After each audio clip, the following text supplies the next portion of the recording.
Okay, wow. The news is out. Yeah. It's huge. Absolutely seismic in the rock world. Rush is back. Hmm. After almost, what, 10 years of quiet?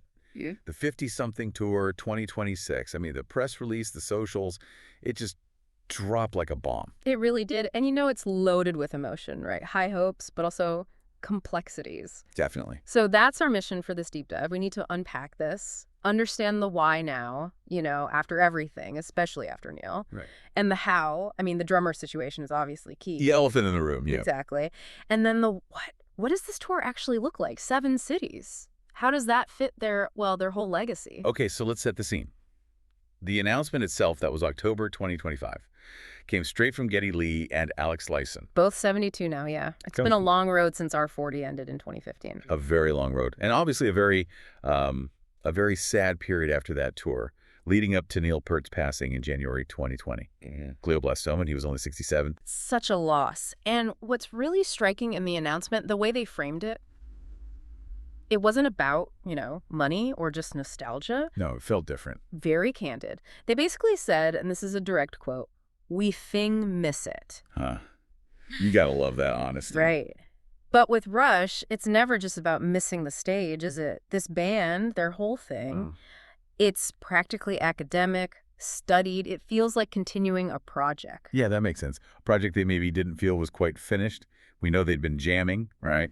Just Geddy and Alex playing old stuff for fun. And those tribute shows they did, like for Taylor Hawkins, you could see the spark was still there. It reminded them of that energy. Definitely felt that watching those clips. But apparently there was another push, a pretty big one. Paul McCartney, Sir Paul, sat down with them after one of those shows. Get out.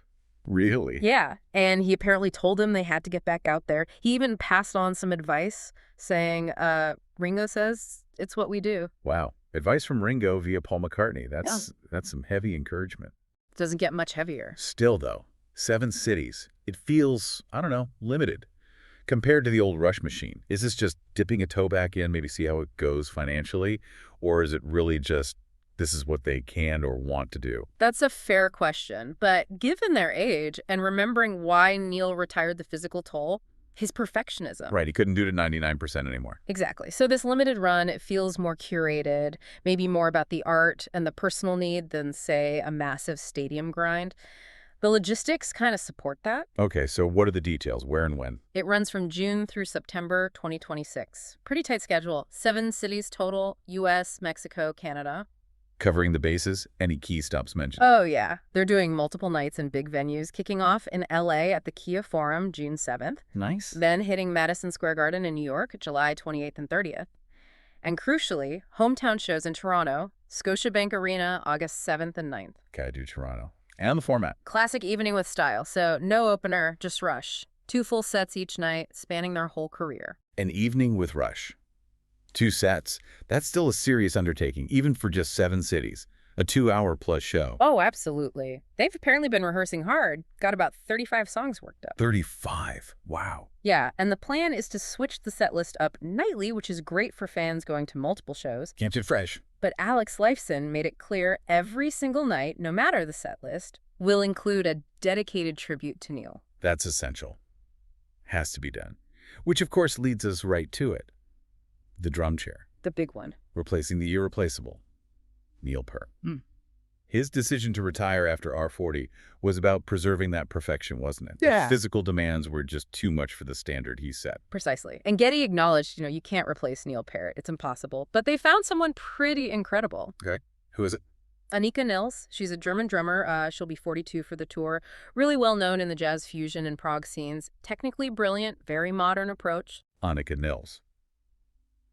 Okay, not a name maybe every rock fan knows instantly. How did they find her? Not exactly from the usual rock circles. Kind of an inside track, actually. She toured quite a bit with Jeff Beck before he passed. Oh, wow. Okay. And Geddy's bass tech, Scully, he also worked with Beck.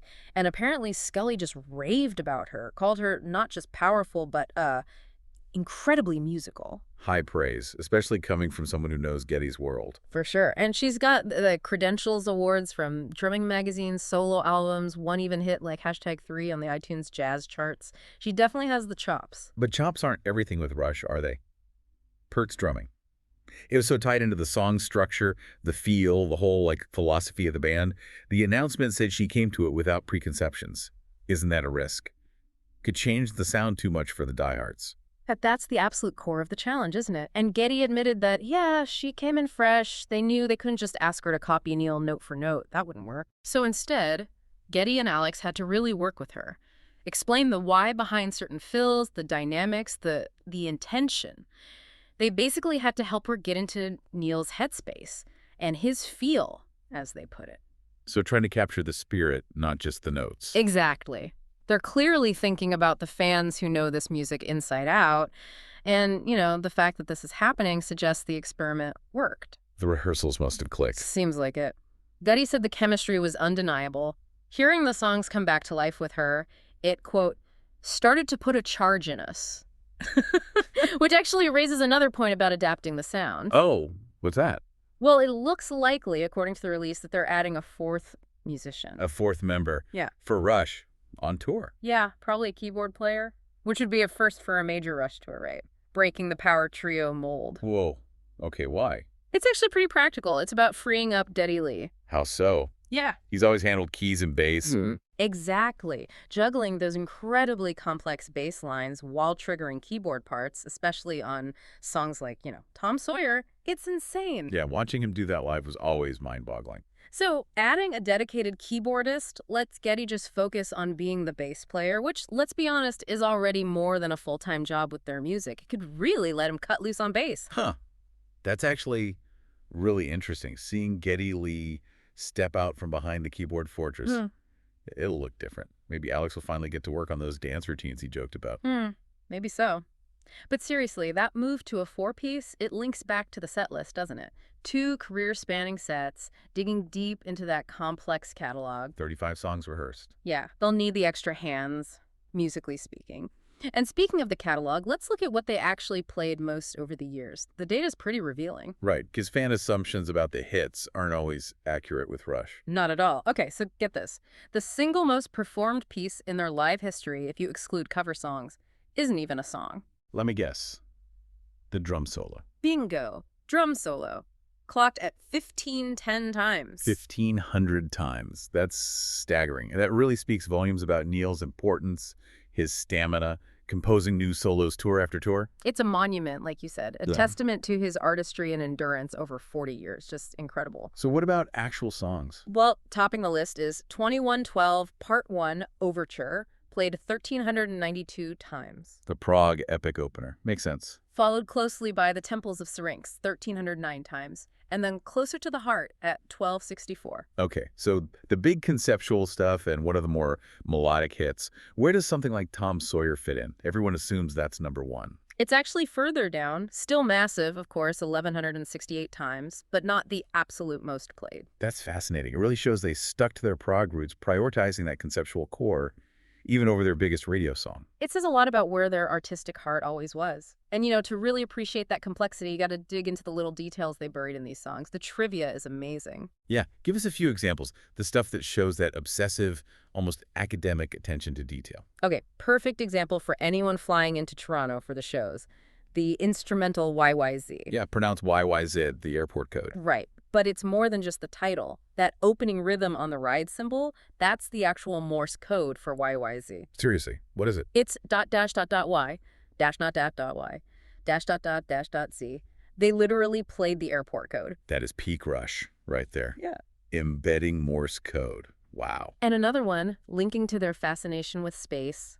Remember Red Sector A from Grace Under Pressure? Intense track. The title came from the actual label on their seating section, Red Sector A, when they went to watch the very first space shuttle launch, STS-1. No way. They were there. They were there. And that same launch experience also inspired the song Countdown on the Signals album. One trip, fuel for major songs. It just shows how intensely they processed experiences into their art. Amazing. One more. Okay, a lyrical one. This connects them to another band.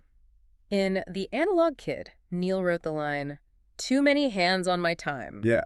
That was directly inspired by the title of the Styx song, Too Much Time on My Hands. A little nod across the prog rock aisle. Huh.